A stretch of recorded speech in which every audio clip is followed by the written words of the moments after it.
बिस्मिल्लाहिर्रहमानिर्रहीम। अस्सलाम वालेकुम। आप लोग कैसे हैं? उम्मीद करती हूँ कि आप लोग सब ठीक ठाक होंगे। अल्लाह ताला हर घर से, हर जगह से परेशानियाँ दूर कर। और मैं भी ठीक हूँ। और मैं ये इसलिए दुआ करती हूँ कि अल्लाह में बहुत से घर लोग ऐसे हैं, बहुत परेशानियों में हैं, बहुत माली परेशानियों में भी है, ज़हनी परेशानियों में भी हैं। किसी के घर में लड़कियाँ हैं तो उनके घरों में रिश्ते नहीं अच्छे आ रहे हैं तो ऐसे ऊल-जूल आ रहे हैं। तो लिहाज़ा देखिए, दुआओं से तो तकदीरें बदल जाया करती। इसलिए बच्चों में हर वक़्त दुआ से ही अपनी वीडियो की इब्तिदा करती हूँ कि अल्लाह ताला हर घर की परेशानियाँ, मुसीबतें दूर करे। और ज़ाहिर है हम दूसरे के लिए करेंगे तो अल्लाह ताला हमारा भी भला करेगा। इसलिए कहते हैं कर भला तो हो भला। तो जब हम किसी के लिए अच्छाई करेंगे तो अल्लाह ताला हमारे लिए ऑटोमेटिक राहें अच्छाई की तरफ ले जाएगा हमें। तो देखिए, मैं दुआ गो रहती हूँ, मुझसे लोग दुआ के लिए भी कहते हैं, तो भाई मैं भी दुआ गो ही रहती हूँ लोगों के लिए, और आप लोगों के लिए भी करती हूँ कि मेरे जितने भी देखने वाले जो सिर्फ मुझे देख के गुजर जाते, मैं उनके लिए भी दुआ गो हूँ कि अल्लाह उनकी भी मुश्किलात दूर करे। तो आ जाएं, आज वही बात है कि सर्दियाँ हैं तो बड़ा दिल चाहता है कि सब्ज़ी सब्ज़ी खाएं, क्योंकि सब्ज़ी का मौसम ना गर्मियों में होता नहीं है। और मैं आप सबकी बहुत शुक्रगुज़ार हूँ कि आप लोग मुझे देखते हो, अपना टाइम निकालते हो मेरे लिए, तो ये बहुत बड़ी बात है। तो मैं आप सबकी बहुत शुक्रगुज़ार हूँ, तो बेइंतहा शुक्रगुज़ार हूँ। तो कि आप लोग अपना टाइम मुझे देते हो, जितने भी 5 मिनट की, 7 मिनट की, 10 मिनट की, जो भी हो, कभी कभी ज़्यादा की भी हो जाती है, तो आप सबकी मैं बहुत थैंकफुल हूँ। तो शुक्रिया। और मेरा आपसे नाता बंधा हुआ है, और आप लोग फिर कमेंट्स भी करते हो तो मुझे बहुत अच्छा लगता है। दिल मेरा बाग बाग हो जाता है, बाग बाग, कलियाँ कलियाँ खिल जाती हैं। कहेंगे नानी कैसी बातें करती है, भाई नानी तो ऐसी बातें करेगी। चलिए तो फिर आ जाएं आज के मौजू पे। अब मेरा तो कुकिंग चैनल बन गया है, तो फिर ये करेंगे हम आज कि गाजर और गोश्त बनाएंगे, समझे? गाजर गाजर अच्छी आई हुई है, तो कुछ लोगों को बहुत ज़्यादा मिर्ची खाना पसंद नहीं है। अच्छी सुरख सुरख गाजरें लें, आधा किलो लें, 3 पाव लें, वो आपकी मर्ज़ी है। उसको छीलें, उसको काटें। तो और भाई मैं तो ये कहती हूँ कि चिकन का तो ना ही लें, लेकिन चिकन सस्ती है। और बीफ ले लें, उसको खूब गले चढ़ा दें, हैं। गाजर गोश्त, तो गोश्त का तो ये मुर्गी उर्गी तो बहुत बाद में चली है भाई। हमारे ज़माने में तो वो कुक्कड़ होती थी, घर की कुक्कड़, जो घंटों में गलती थी। तो वो भी बहुत ख़ास मेहमान आते थे जब कुक्कड़ पकती थी, नहीं तो गोश्त ही होता था। लेकिन बकरे का गोश्त होता था उस ज़माने में, चाहे शोरबा पतला होता था, लेकिन वो पतले शोरबे में भी मज़ा होता था।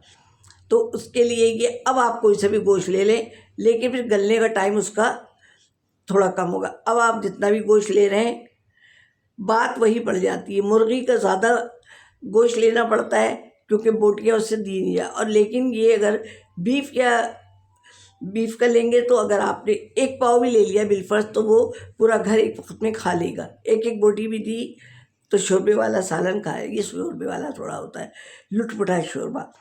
अब आपने गोश्त में डाला, प्याज डाली, लहसुन अदरक डाला, पीस के प्याज डाले, जो आजकल की प्याज पिसती नहीं।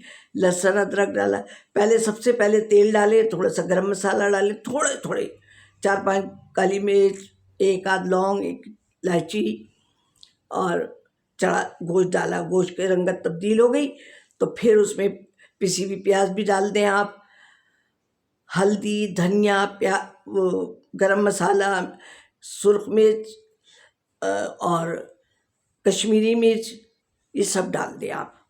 लहसुन अदरक का पेस्ट डाल दिया आपने, पिसी हुई प्याज डाल दी, ये कर दिया। टमाटर काट के रखें। अच्छा, और इतना पानी डाल दें कि थोड़ी सी गोश्त की रंगत तब्दील हो जाए।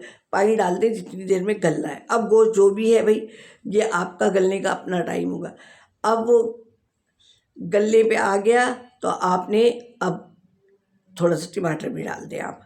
टमाटर थोड़ा ज़्यादा डालेंगे क्योंकि गाजर मीठी होती है। अब आपने उसमें टमाटर डाल दें। अब भाई 1 पाव डालें, 1.5 पाव डालें, वो आपकी अपनी मर्ज़ी, बारीक बारीक काट के डाल दें। और फिर वो भी जब गल जाए, अधगला हो जाए, तो टमाटर डाल दें। टमाटर भी यकजान हो जाएगा और उसको खूब भूनें। जब सेपरेट हो जाए तो फिर वो गाजर काट के रखिए, मोटे मोटे पीस काटे हुए आपने, और वो भी आपने भून लिया, उसमें भून लिया।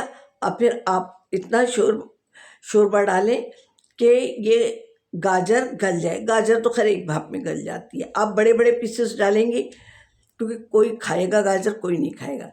तो फिर आपने पानी इतना डालें कि जो जितना आपको चाहिए ना, बस एक इतना डालें कि गाजर गल जाए। बस थोड़ा इतना भरे नहीं पानी कि वो आलू गोश्त नहीं है, आलू गोश्त की इतना पानी नहीं होगा, कम होगा बहुत।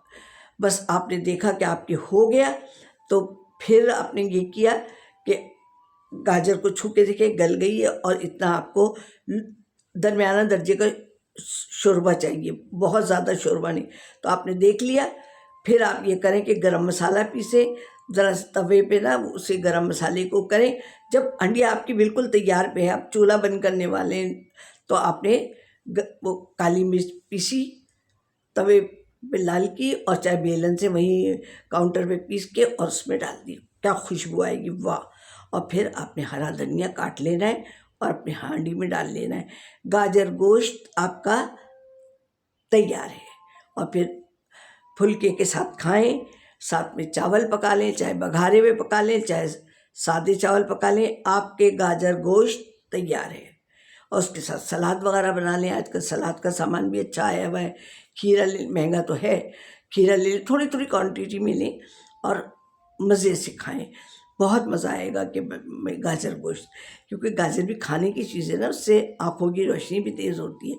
अब जितना चाहें, तो अब अगर आपने मीट वो बीफ का पकाया है ना, तो आपने एक बोटी 2-3 गाजर के टुकड़े दे दिए, एक को प्लेट में निकाल लिए, तो बड़ा मज़े का, एक बड़ा अच्छा हो जाता है। लेकिन उसमें चिकन में एक जल्दी गल जाती है भाप में, कि गाजर आपकी गल नहीं पाएगी, और वो आप, तो भाई फिर मुझे इजाज़त दीजिए। अगर कहीं कोई गलती की होगी तो माफ़ भी आप लोग करेंगे, और गलती को भी माफ़ करेंगे, और सब्सक्राइब भी आप कराएंगे, लाइक भी आप करेंगे, क्योंकि मैं आपकी नानी हूँ।